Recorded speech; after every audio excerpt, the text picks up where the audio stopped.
Our speech patterns can change just when you take a deep breath. Martial arts talks about breathing. In fighting, you control emotion with breathing.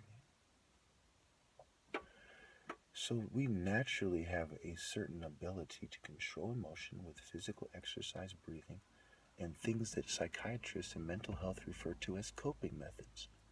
But because of the nature of politics, a bunch of weak-hearted, hippie Buddhists, did not have the heart or the moral compass because of their religion to stand up the way a Christian would have to the atheists and the Masons and the secular humanists and the other occult trash, occult-derived philosophy supporting trash. So as a result, they were all dying, okay?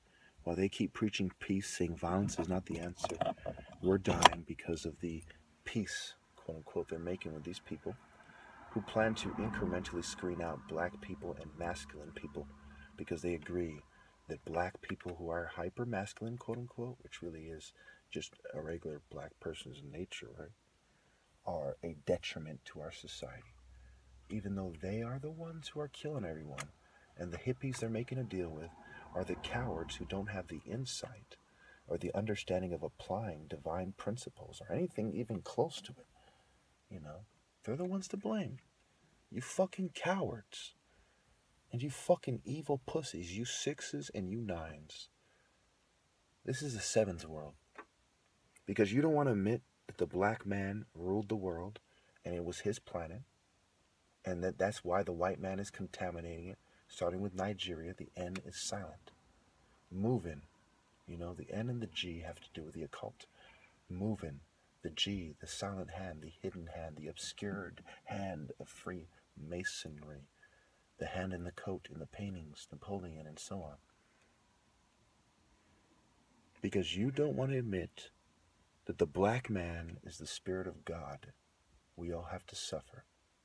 You don't want to admit that the people who made religion were Afro-Asiatic, and their religion, from a scientific perspective, must be true. But if you're a feeble-minded scientist, you think, well, perhaps it's not.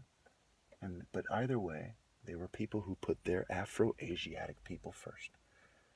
Look at my picture and ask yourself, what happens when a black-ass Sudanese person, Ethiopian, Eritrean, or Nigerian mixes with another race? Do they look like a Nordic person with long blonde hair? Or do they look like me? And in the ancient world, was it a shorter man with the heart of a giant, like Father Tanzi, and those Ethiopian-looking guys in my picture? Ask my ex-girlfriend Rahel, when I went to the Ethiopian restaurant, was I not asked if I was Ethiopian too? How many Africans do you think are asked if they're Ethiopians too? Ethiopians are a mixed version of my tribe, is one way to look at it. But it's more complicated than that because there's 33 tribes in my Igbo nation.